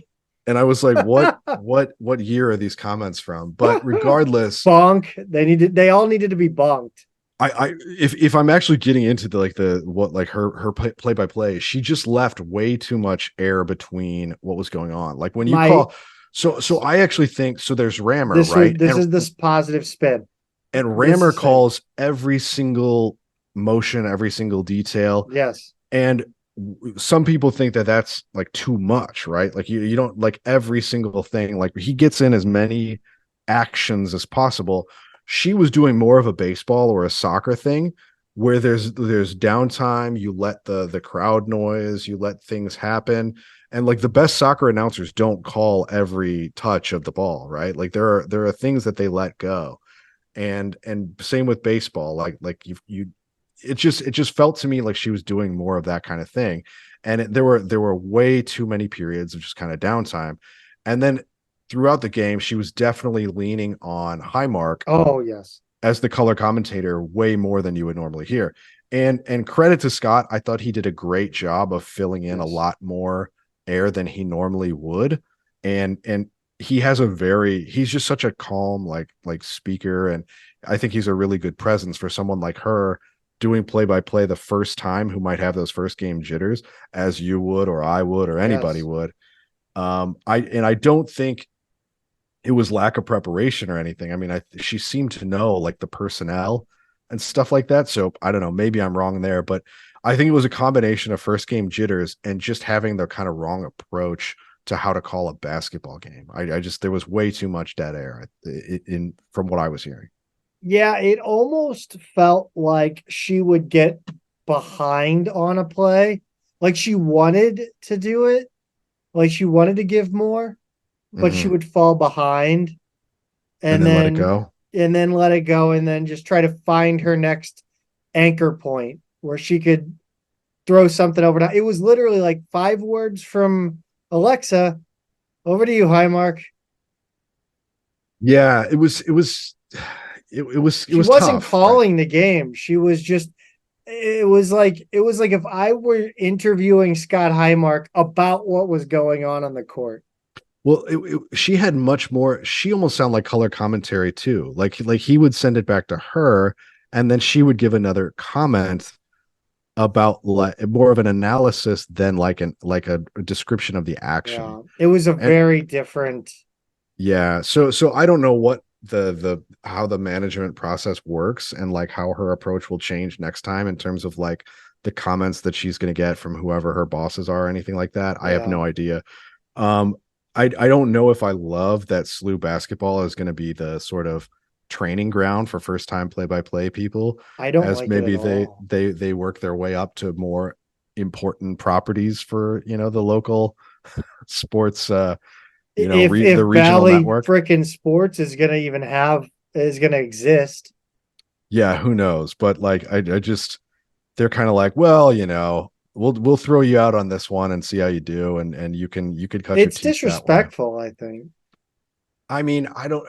The numbers are the numbers, right? Like it's not a Cardinals game, it's not a Blues Right, game, I understand that. But but again, like I think as if you're St. Louis University athletic department, whoever's handling this, like I'd have a problem with that. yeah. I mean, I would I I would negotiate down to 2 or 3 games, not 5. And it would be against, I don't know. It would have been at the beginning of the season. Well, they probably looked at this game as not one that would be a big deal, right? Like A I day don't. game. I Yeah, feel and it like was that's a little different too. Day games, they're a little yeah, more. Yeah, they're and different. Hofstra's not a name that jumps off the schedule. It's not a Yeah, NC State's coming up. There's a few others that are a little more names. I don't know, but regardless, I hope she changes her approach. I mean, she's clearly she's a person who's been on camera and doing sports media for a long time. I think she's got enough skill with the microphone to be able to do it. She just needs to completely rejigger her approach to the game. yes. And I don't maybe part of it too is just not knowing basketball like she knows other sports. So we'll see. I don't know. But yeah, just not a super auspicious start for her play-by-play career, unfortunately. No. I don't know if I even. First of all, I don't even know if I want to get into the bigs because I am dying inside. Well, you know what? Next week, because both the men and women only have one game next Yes, week. yes, We'll do it 100%. then. But I also don't want to know if I even want to ask this question because it's giving credence. Like where would this team be right now if it were at full strength? And I want to purposefully exclude Ezewiro and Magassa because I do not want to. Because the recruitment of Ezewiro, I'm sure he's a great guy, great player, but like you can't when you need a upper class big, you cannot recruit a guy that may not be eligible. Sure. And Bagasa, we are going to operate under the Rammer announcement that he is no longer going to be eligible. So with Parker, Meadows, Hughes, Van Bussel, Jimerson, Hargrove, I mean, do we win the Drake game? Where things could be different. Obviously, Carbondale was Carbondale. I don't know what changes there, but No, they Drake still is a lose that one. is a different story. Yeah, I mean, and there's sort of a butterfly effect thing, right? Because like if you have all these personnel, maybe your approach to a game is different, Yes. and sometimes necessity being the mother of invention gets you to try things that you wouldn't otherwise try, and maybe they work. We lost by 5 to Utah State. We lose by 6 to Drake. No, the result at Southern Illinois would not have been any different. Maybe you beat Dartmouth by more than 1. Maybe you beat Hofstra by more than 3, but with that one again, you're wondering about the approach. Do we take a different approach? Because we did have more of these guys available when we lost to Vermont and Wichita State. Yeah, you talk about. So I don't know. Maybe we have 2 more wins than we otherwise would, but I still think there would be some concerning things about the play style regardless. You talk about play style, and there was a great post I thought on Billikens.com from Cheeseman. There are a lot of people on that board who I've met. I have never met Cheeseman that I know of. It's just so funny. He said, what did he say? It was on the play style. And he said, where is this? Just look at your texts. I think that would be the easiest Yeah, way to that find would it. work too. Because you texted me a I did. screenshot. I texted. Oh, that's not it. Different one. Sorry, guys. Bad radio. He said, in the post today, Ford said that he has had to dramatically change his approach this year more so than any other year. He said he likes to run and press, but with only 8 healthy players, he's had to slow the game down. And And Cheeseman's kind of commentary on that was that this actually makes sense, except this is what he's done every year here, usually because he settles on 8 players, even if he has a healthy roster. Problem is a con can only work once or twice with the same people. But when you trot out the same old excuses, people can see through it. That is where he is at now. We are tired of the same old excuses. At least have the courtesy to give us some new excuse. As an old boss told me once, he can accept a follow-up by an employee, but at least have the decency to blow a different color smoke up his shorts. God, he's old, isn't he? Yeah, Cheeseman is really that's old. a funny. Yeah, if not, that's an old man. That's like some his grandpa. And he avoided swearing. I do think the best point in there is that he just does kind of settle into a shorter rotation, right? Like of 8 or so guys. It's just like not the 8 that he would have picked, I think. Right. I think that's really the only difference. It's not that we don't have enough guys, just like now we don't have the guys that he would be playing. So yeah, I think that is kind of a good point there. And you do kind of see some of the same patterns happening again and again. But anyway, yeah, I guess my point to that was like, yeah, he keeps telling us like, okay, so you had to slow it down more than last season. Did you have injuries last season? Because you didn't run. Yeah. You didn't run and gun last season, Travis. Stop telling us you're gonna play fast. It's been 8 years, dude. Does he forget? Does he have like 12-month amnesia? Like, I don't understand. Or is he again? It's just bullshit. All of it, man. I'm tired of it. I just think right. Again, it comes back to just being a little bit more accountable. The last point I want to make on this, Zach, this whole thing for this week is just that $2.5 million is a lot of money, and there are a lot of guys getting that salary, or in some cases less, some cases more.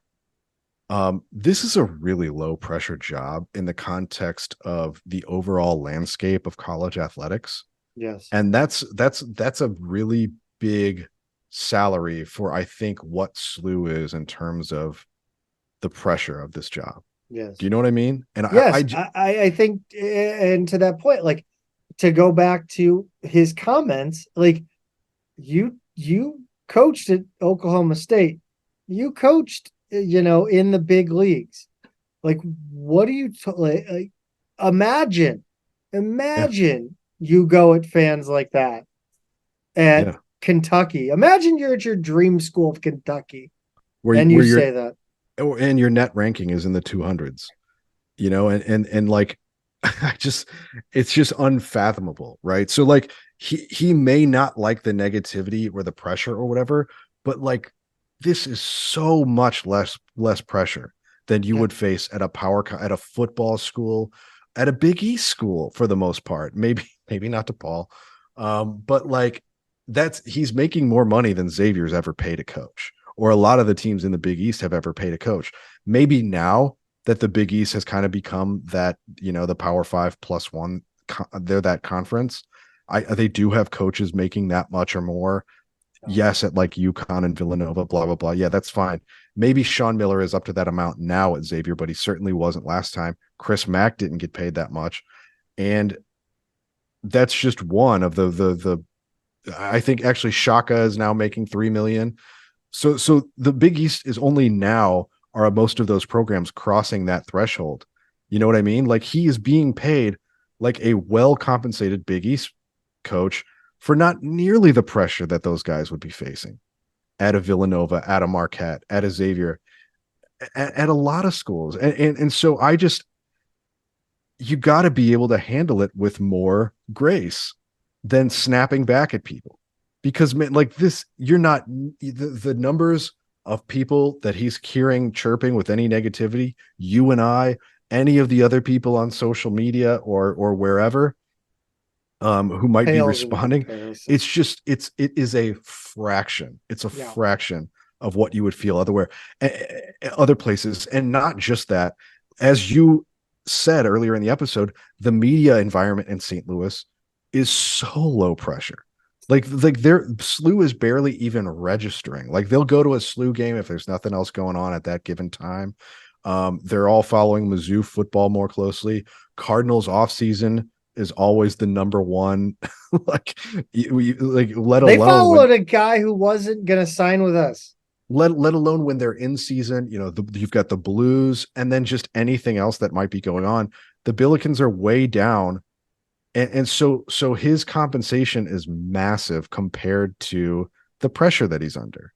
And so to me that just says, like, you don't need to act like that. You can be a lot more dignified in your responses to this kind of stuff.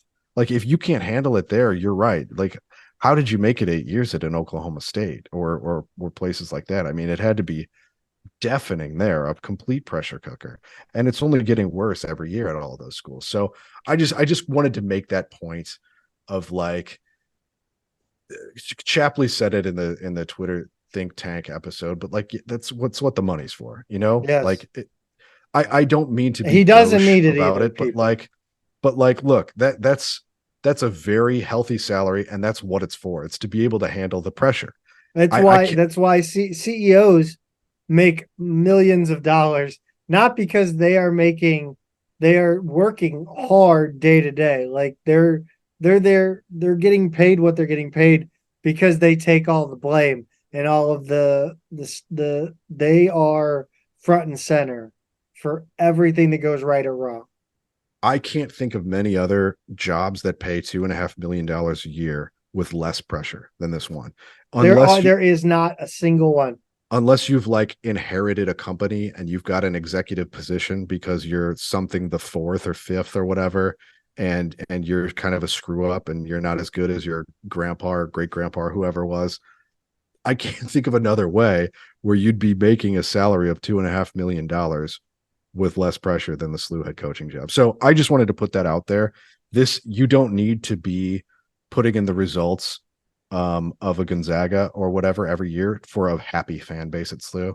I think that's fair to say. So they can say what they want about negativity from the fans, but good Lord, if you can't handle this, I don't know what to say. By the way, Mark Few makes 1.8 million. That can't be right. Is that right? That's true. He makes 1.8 million annually from his base salary. I was going to say maybe there's a lot of incentives there, and because they always win their conference and go into deep in the tournament. But anyway, Otzelberger makes. Oh my God, there's rankings. Holy shit! For what coaches make, yeah. Yes. So that's all out there. But I didn't want to let that go completely without just saying, like, let's put this in perspective. But Dennis Gates makes 2.5 mil. There you go. There's more pressure down I-70. Unbelievable. Yeah. Let's see. Ford. Oh, he's not on this list because I know private schools are a little more opaque. Yeah, that's why. Pete, let's kick it around the A10. Yeah, let's do it, Zach. A couple days without games this week. No Monday, no Thursday, but on Tuesday the 5th, number 17 Tennessee buried George Mason 87-66, kind of as expected there. George Washington took down Navy in overtime 79-77. Would you say they sunk them? You know what? I would. I don't know if I would on mic, but yes, I probably would. And my wife would groan and my kids would be split. They will pretty soon, but they'd probably laugh for now. Tulsa 88, Loyola 77 was the last result of the day on Tuesday. Wednesday the 6th, LaSalle beats Loyola Maryland 62-61. Davidson beats Campbell 62-50. The New Jersey Institute of Technology, literally the picture, the poster boy for terrible college basketball programs, beats Fordham 80-77. Duquesne 85, the Thundering Herd of Marshall 72. Towson Tigers 81, UMass 71. Brown 67, Rhode Island 64. St. Joe's beats the American. Are they the Eagles? They better be the Eagles. 69-53.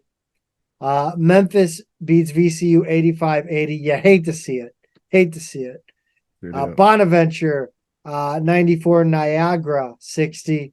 Northern Iowa 78, Richmond 73. They are the Eagles. I had to confirm. I was like, that sounds right, but I just want to make sure. On Friday the 8th, Duquesne beat St. Peter's 68-59. And then on Saturday the 9th, Dayton beat Troy 82-70. UMass took down the flagship UMass Loyola 91-77. LaSalle 67, Lafayette 51. Davidson beats Miami, Ohio 79-61. St. Bonaventure ran away with this one over Siena 89-56 in the battle of Franciscan colleges in the state of New York. Florida beats Richmond 87-76. Loyola Zach 115. Goshen College 64. 115 is a great big number for Loyola. And then George Washington takes out Coppin State 76-45. I think George Washington is 6-0 at home for the first time in a long time.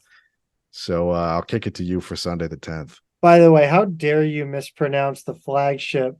That would be UMass Lowell. I said Lowell? Loyola. You said Loyola. I said UMass Loyola. Yeah, you said. I said Lowell. It happened. Don't test me. I thought you were going to say I said Goshen College wrong, and no, I think I said it right. I wouldn't know that. They're the Maple Leafs, by the way. Goshen College. Shout out Carter Chapley. Sunday the 10th, Fordham 60. Phil Forte's Mean Green 59. St. Joe's 74, Princeton 70.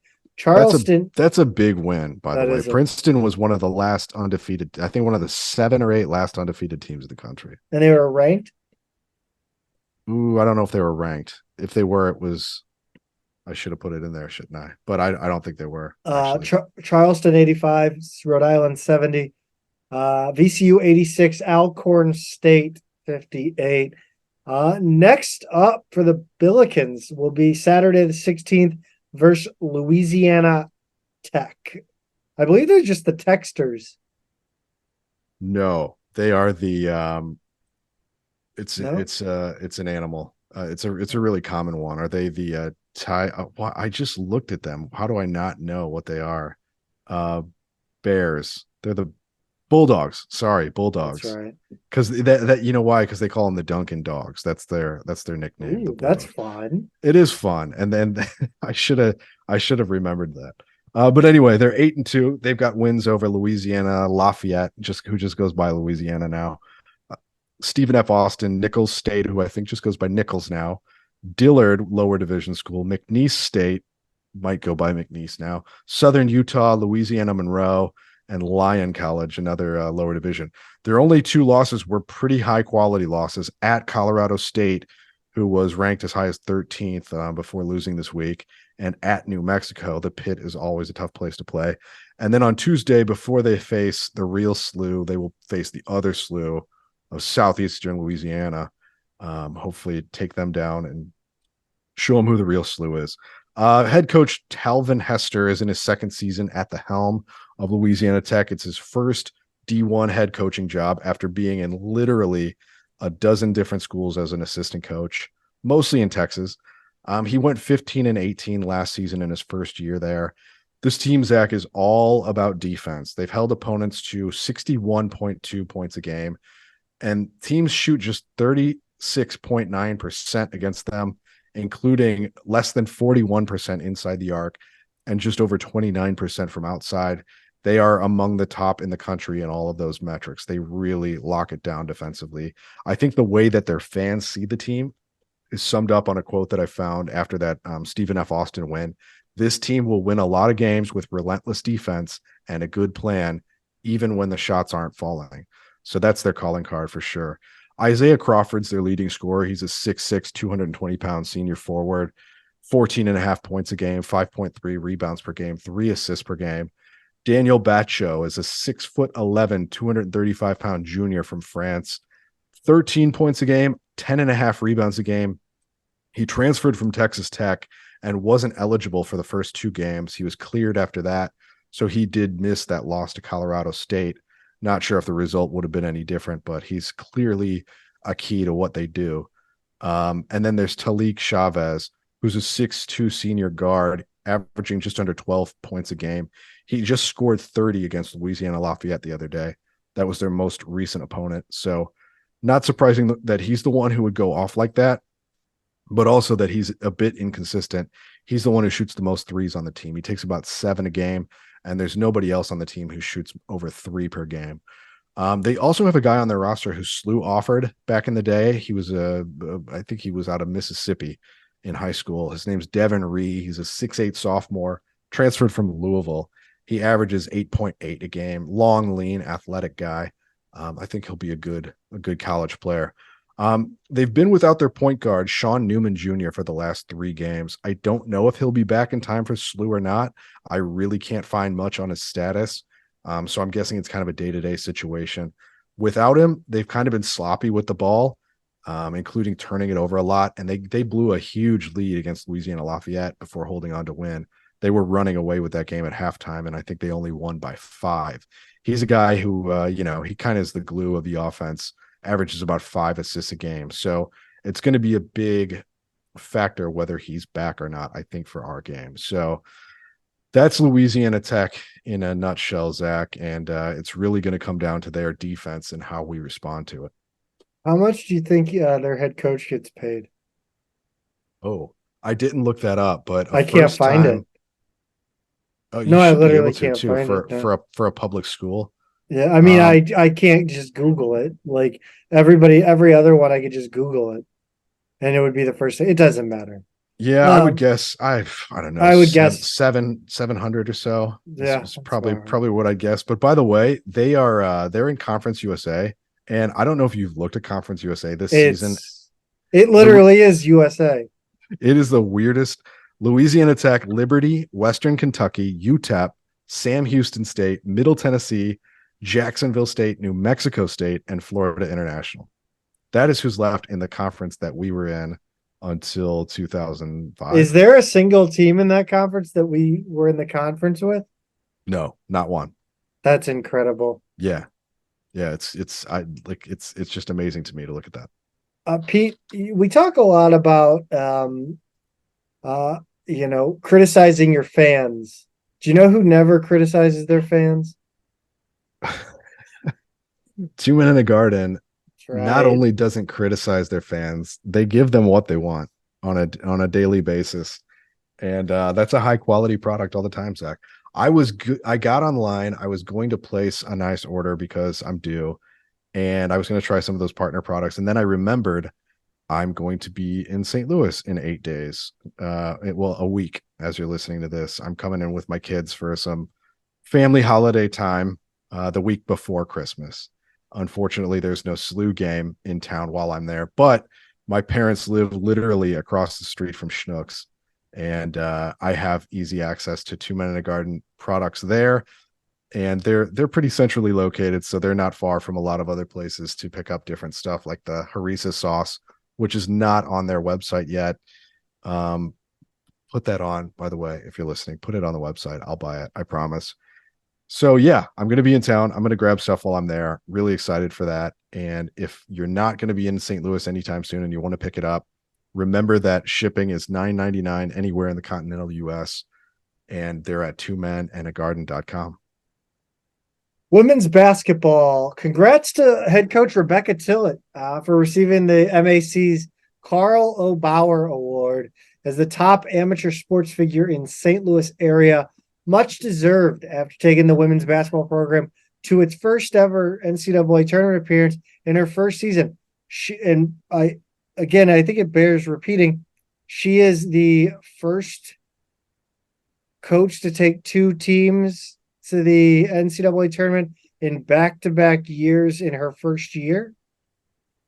I think, It wasn't her first year at Longwood though. or I don't know. It doesn't matter. She did a really good job last year, so she won the Carlo Bauer Award. She's the 20th Billiken to receive the award, with the most recent recipient being Yuri Collins in 2022. There's net rankings for the women as well. Not a great starting ranking either. Yeah, I don't know, man. Yeah, and I put a note in here for like, after the games this week of what to say about them, but it's true that they've just been inconsistent, right? Like I this is a really hard team to figure out. To me, they've played a decent enough schedule, but I think the losses to you've got Ball State at home, Southern Illinois on the road, Wichita State on the road, both of those games out in Hawaii that were not against lower division teams, and then the Drake at home. I'd love to see what's all. I know there's a lot of noise in the net early on, and they really put a lot of stock into margin of victory, margin of defeat. So I think that's part of it. Is sometimes when they have lost, it's been by a lot. And so anyway, we'll see that kind of smooth out, and that number will come down over the course of the year. I would just love to see them settle into more of a groove. They've got a healthy Martinez back, even if she's not 100%. She sure plays like it. So, hopefully that will come down. But started at 234, they're already to 206. I think we'll see it improve as we go on. You're on mute, Zach. All right. Pete, I'll go ahead and take the Southern Indiana game, and then I'll kick it over to you for the SIU Carbondale game. 89-53 win versus Southern Indiana on Wednesday the 6th. This game saw the return of Julia Martinez. She and the Bills made it a good one. Southern Indiana, not exactly a powerhouse, but still, you win by 36 points. That's a fine showing. She finished with 10 points, 9 rebounds, and 7 assists in 19 minutes. Pete, almost a triple-double in her first game back from injury. Just Welcome incredibly back. impressive. Yeah. Kyla McMakin had a McMakin game. Led SLU with 27 points on 9 of 21 shooting, including 6 of 10 from 3 and 3 of 3 from the line. Ken Calhoun had 11 points and 6 assists. Markavia Shavers had 10 and 8. Peyton Kennedy finished with 8 and 9, only 3 of 14 from the field and 0 of 6 from 3. I'm shocked that she's human, first of all. But great to see, of course, others step up with her being off, as she's kind of carried the load the last few games. Miana Castro has seen her role grow since Julia Martinez's injury, and she came off the bench in this one, put up 11 and 6. 12 different Billikens got in this one, with 10 of them scoring. Turnovers were way down in this one with 14 total. They punished USI for their 18 turnovers, garnering 29 points off of them. The Billikens out-rebounded the Screaming Eagles 53-28. Offensive boards were 20-5, and second chance points were 25-2. USI, as I mentioned, not a good team. Entered this game 297th in the net. But, you got to have a get-right game sometimes. Yes, you do. That was a good one. Unfortunately, though, they dropped one on the road at SIUC, who was higher rated in the net. I want to say they were like 130-ish. So they would have been favored in this one, but nonetheless, you would have liked to see SLU keep some positive momentum going. And they lost 75-67 on Saturday the 9th. It was actually tied at halftime, I think at 37, and they were down 1 after 3, but the wheels just came off in the fourth quarter. Really came down to shooting. SLU went just 2 for 16 from the field, 1 of 7 from 3. It's really hard to stay in a game, a 1-point game, when you shoot like that. SLU actually shot 34.4% for the game. That's their lowest of the season. And they got out rebounded by 16, 46-30. Turnovers, fouls, both pretty even. Neither really a decisive factor in the big picture of this one, especially the fact that it was on the road. McMakin had 15 points. She was 5 of 18, but she was 4 of 8 from 3. And this performance made me look up her stats, because coming into the season, I said, I really just want to see her be more efficient. And she's done that. She shot 32% from the field last year. She's up over 40% this year. That's a big difference. She's 39%, Zach, from three, from being just 25% a year ago.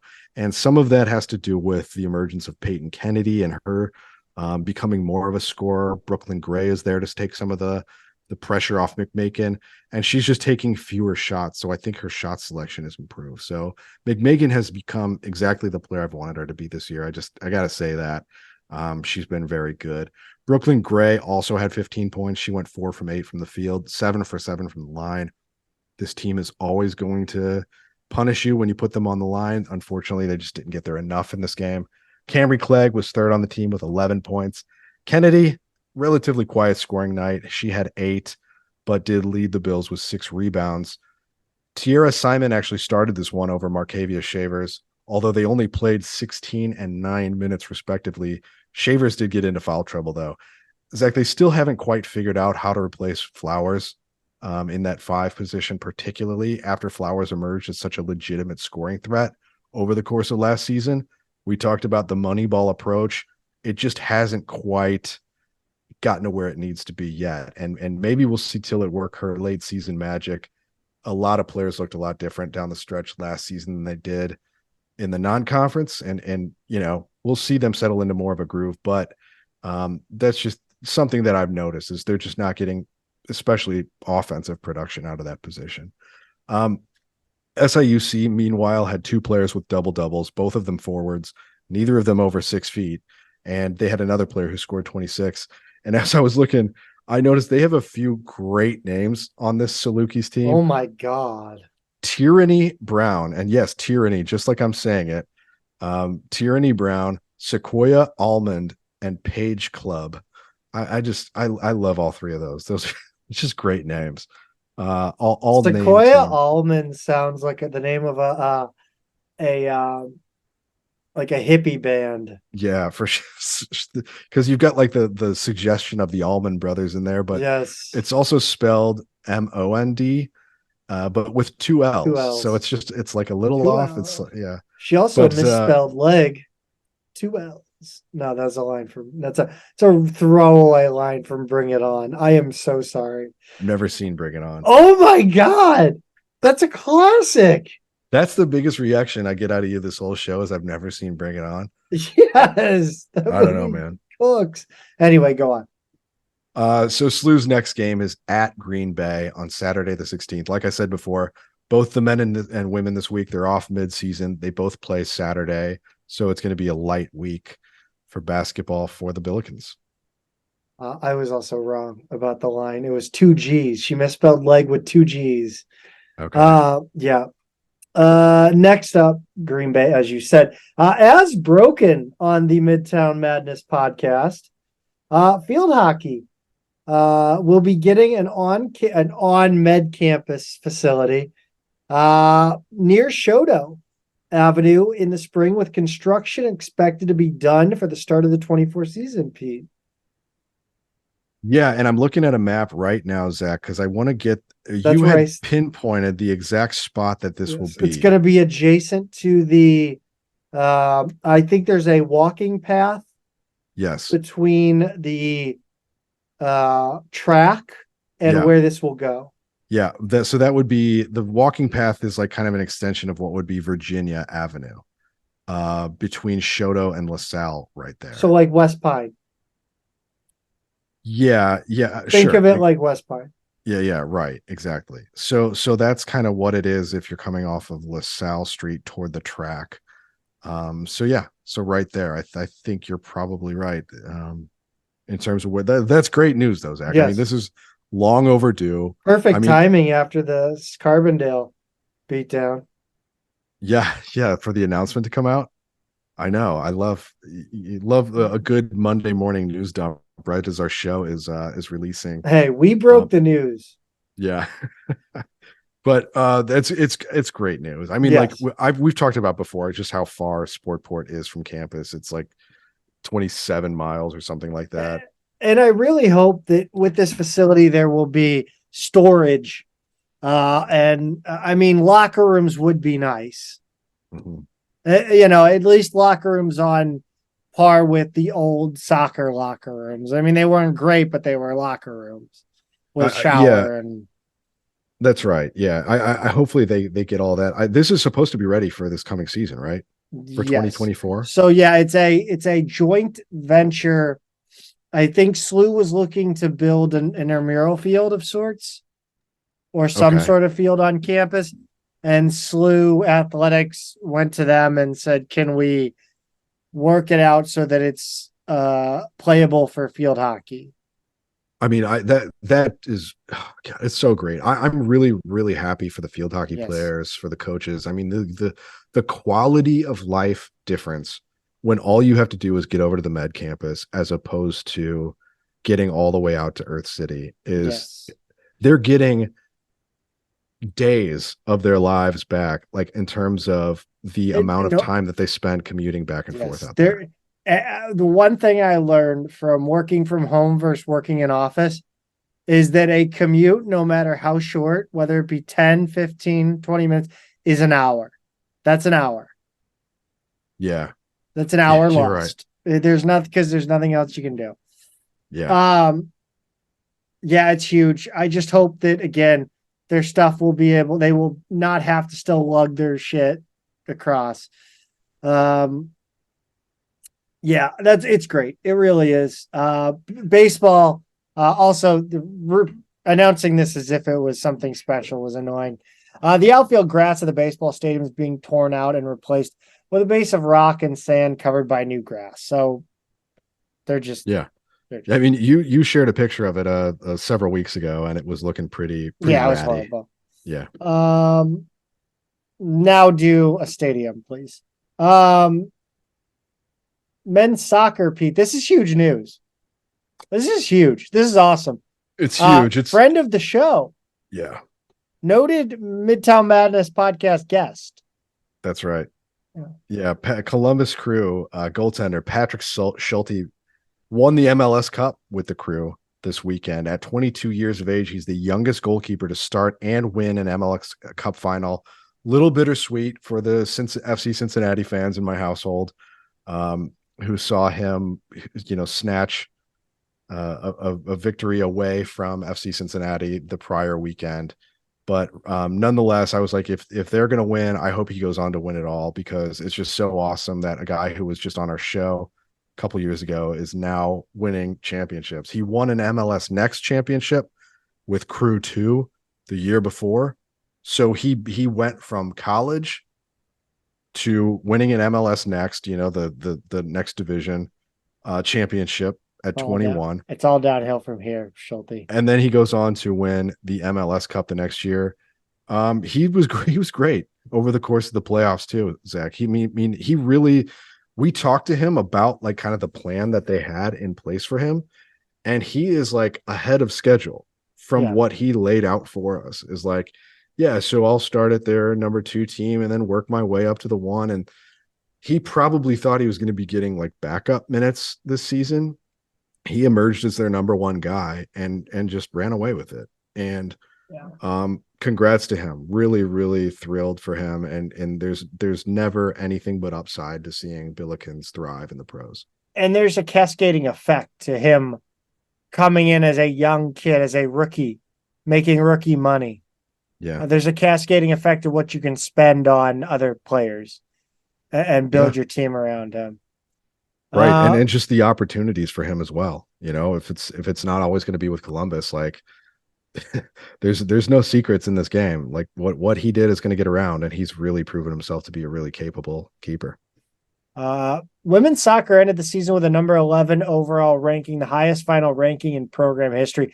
Pete, I don't, once again, man, I don't think we are truly appreciating this. Like, can you take that number 11 ranking and apply it to men's basketball? We'd be shitting ourselves. Yes, we would. Like, this is extend Travis Ford, right? Yeah. If we're number 11. It'd be a shame if you cut that out of context. No, I mean, I just don't think we're understanding the true the magnitude. You're right. I mean, they're deserving of every accolade. And I think the thing that I tried to point out at the end of the season after that Penn State loss is that they're like right there now with like those top 10 programs. Yeah. Yeah, the BYU loss earlier in the season was kind of, especially early in that game, was tough. And I know they settled into a better game after that, but BYU was clearly one of the top few teams in the country. And SLU, I think, played 3 of the Elite 8 teams and 1 of the Final 4 teams. When all was said and done, I mean, like, they played with and competed with and held their own with the top teams in the country this year. And they're up there.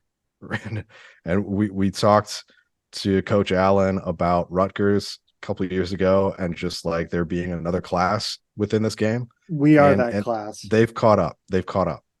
There's work left to do, but I mean, they're up there. They're competitive at that level.